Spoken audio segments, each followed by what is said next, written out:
keeper of echoes of stories through time and realities.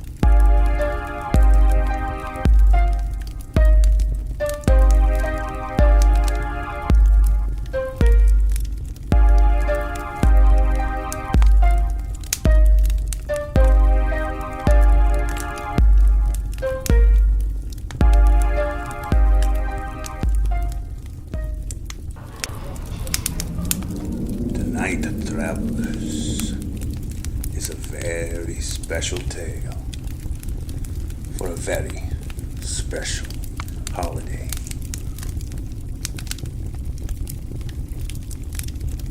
Some orders train warriors to strike first. Some train them to strike last. And then there are orders that teach not to strike at all until the world itself asks you to.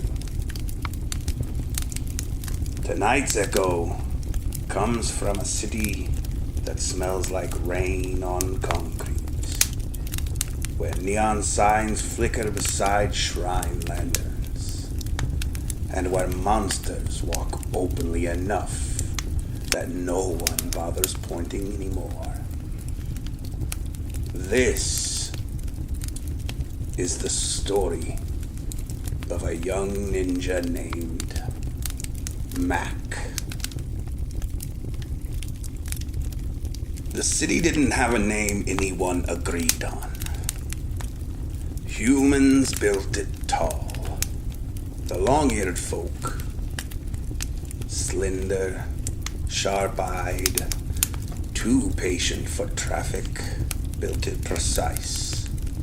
Ogres hauled freight and worked docks.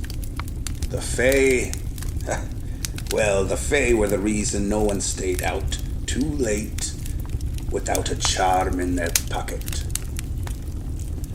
And above it all, hidden beneath rooftops and old cell towers, was the Order of the Quiet Step. Not assassins, not quite spies, listeners. Macc had just finished his final trial. Barely. His knuckles still hurt, his breath still fogged when it shouldn't, and his sash, newly earned, felt too clean. He was young, which meant he was confident, which meant he was dangerous. His trainers waited for him on the roof. Bruce, broad-shouldered, shaved head, scars he pretended weren't accidents. Usler, lean, older, eyes like he'd already seen your mistake before you made it. Bruce snorted first. He tied the knot wrong. Usler didn't look up from his tea. No, he tied it his way, which is worse. Macc bristled. I passed. Bruce grinned. You survived. Usler sipped. Those are not the same thing. They argued like this constantly, about footwork, breathing, philosophy, soup recipes.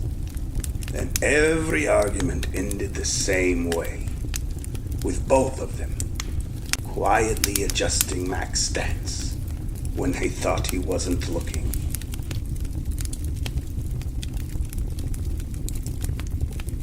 That night, the city whispered. Not metaphorically, literally. Something was hunting near the old transit tunnels.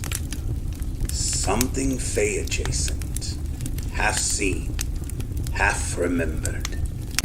The Order decided this was a learning opportunity. Bruce clapped Macc on the shoulder.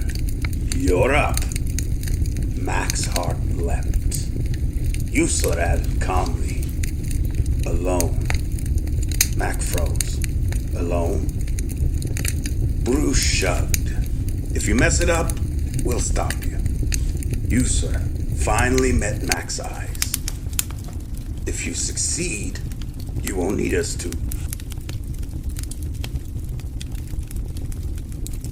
The tunnels hummed with old electricity and older magic. Graffiti glowed faintly. Some tags human, some not. Macc moved carefully, remembering every lesson. Slow is smooth. Smooth is quiet. Quiet listens. Stone scraping stone. A breath that wasn't air. The creature emerged, tall, jointed wrong, eyes like moonlight reflected in water. A fey hunger, Macc drew his blade and froze. Because the thing wasn't attacking. It was trapped. Half phased into concrete, in pain, lashing out because it didn't know what else to do. Bruce echoed in Macc's memory. If it breathes wrong, cut it. Usler followed. If it breathes at all, ask why. Macc lowered the blade. He sheathed it. Instead, he spoke, softly, awkwardly, using the old syllables Usler said no one remembered anymore. The creature stilled, the concrete relaxed. With a sound like a sigh, the face slipped free and vanished. Macc returned to the roof before dawn. Bruce raised an eyebrow. No blood? Usler smiled. Good. And Bruce scoffed. Or bad. They argued, as they always did. Then Bruce turned serious. You could have died. Macc nodded. I know. Usler placed a hand on Macc's shoulder. And that's why you passed. Power is loud. Control is tempting.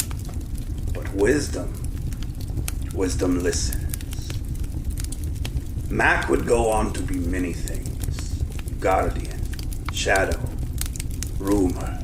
But that night, he learned the lesson all true ninjas must. Sometimes the sharpest blade is restraint, and sometimes the world survives because someone chose not to cut. Good night, travelers, and whoop whoop.